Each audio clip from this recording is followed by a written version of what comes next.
natutunan ko po na yung AI po, malaki po siyang help para po sa future ko, pati na rin po sa ibang bagay. Since po yung AI, pwede po sa akin makapagtulong sa pag-aaral ko po.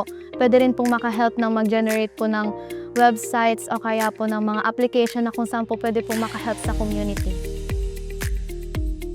Nung pagdating po namin dito, nakakatuwa po kasi iba po yung training kapag hands-on. Ang AI po ay hindi lamang isang technology, kung hindi binubuo ng marami. Kasama na po rito ang machine learning, deep learning, at natural language processing. Ang artificial intelligence po ay tinutulungan ng mga tao, hindi po para palitan ang mga tao. Sa pamamagitan po ng AI, mas matutulungan po ako nito sa aking pangarap na maging biyasa sa arkitektura